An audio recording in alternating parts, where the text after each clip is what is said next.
everybody, welcome back. My name is Helen. Thanks for coming back. That was lame. That was so lame. Today I thought that I should probably film a follow-up to my readathon from a long time ago. What was that, like a week and a half ago? I had a really good time doing the readathon. I will definitely do it again. I just picked a horrible time to try to attempt one. It was the last week of October.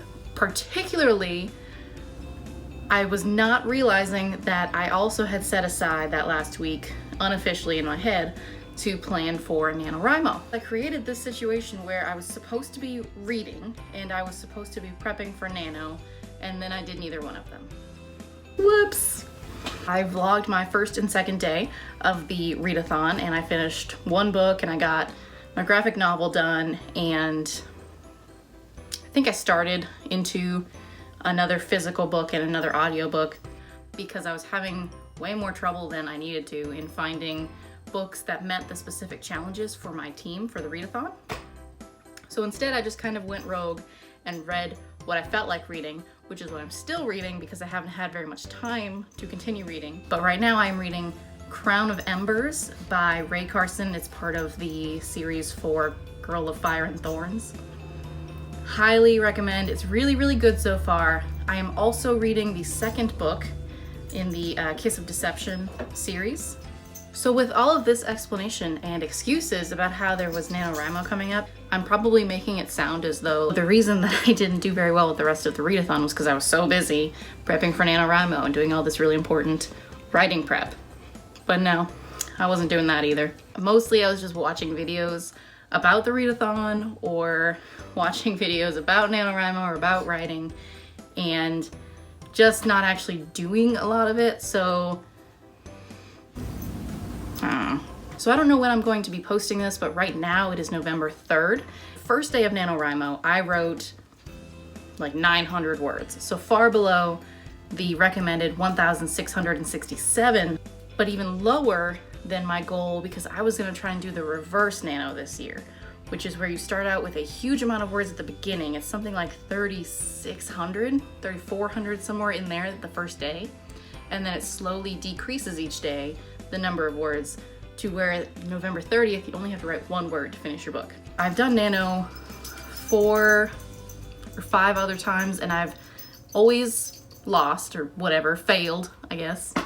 Last year I got to 30,000 words. And I got to 30,000 words in the first 2 weeks of November, and then I just burnt out. I was just done. It's too much. The consistency of it is not something I'm great at. So this year I thought I'll do reverse Nano, which means I have my 3,000 and my big chunks of writing at the beginning of the month, and then as we're getting closer to like Thanksgiving and some of the other things and where I'm starting to get burnt out and a little bored or a little writer's block, I actually only have to write maybe 500 words that day. And it's smaller chunks during the time of the month when I knew that I would be less motivated. Brilliant plan, right? Again, no. Yesterday I wrote 0 words. So what's different about this year for Nano for me, I'm having a lot more difficulty actually getting myself to start. Even the 800 or 900 words that I do have, I hate. And that's really hard for me because usually, I mean, I know it's a first draft, I know it's gonna suck, but I want to at least kind of like what I'm writing down, like a little bit. I'm sure it's all gonna get changed later. But in previous years, my opening, I would always write it and be like, yes, that is what I wanted this to look like. The opening was never hard for me. It was the middle and the end and the everything in between part. But I could write a killer opening that I was happy with. I couldn't do it this year.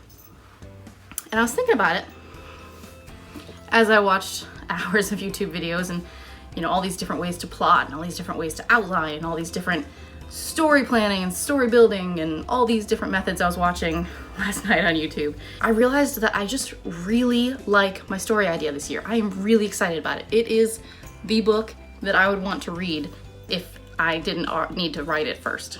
Does that make sense? This method that I've normally done in the past where it's like, just get words out on paper, just word vomit it out and deal with it later, it doesn't feel right for this story because I actually really like it and I really want to do it justice and I want to write it in a way that I like. I've written a lot and there's some writing that I read now and I'm like, oh, that sucks, but it's like an acceptable level of suck for a first draft. And then there's like the writing that you go back and you read and you're like, this is just not even redeemable level of suck. And that's kind of where my like 800 or 900 words is. And it's really frustrating because every time I've opened it back up to go ahead and start and like, okay, we're gonna get this, you know, on track again.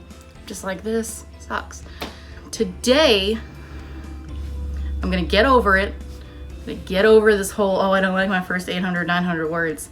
And I am going to write.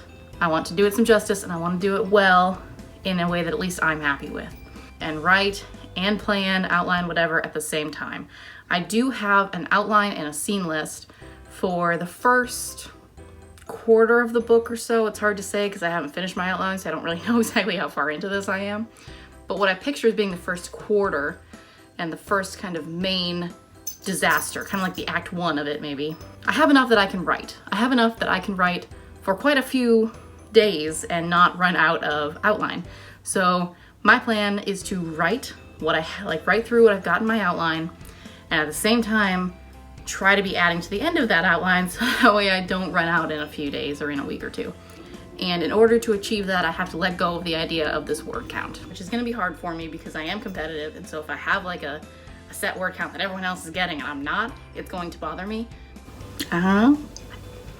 We'll see if I can pull all that off. Hope to check back in soon and do kind of a proper writing vlog. This kind of turned into just like a NaNoWrimo rant. One of these days, probably once November is over, I will also start posting some knitting and crochet videos, which is gonna be really fun. This is kind of some of my yarn stash. I do hope to incorporate more of the knitting and the crochet and things like that. Maybe I'll do sort of like a yarn stash tour kind of thing after Nano, because apparently I have a lot of work to do in November if I want to actually pull this off this year. Hopefully next month I'll be able to dive a little bit more into the crochet and the knitting and all of those fun things because I absolutely adore them as well. And I actually have a crochet tattoo. I'm excited to include more of that, more of the knits part of my Knit and Lit channel, but November is going to be mainly writing and NaNoWrimo. So I just need to actually commit to it and sit down and just do it. Wish me luck. If you are participating in NaNoWrimo, hang in there. It's okay, we can still do this. It's not too late. Wish me luck.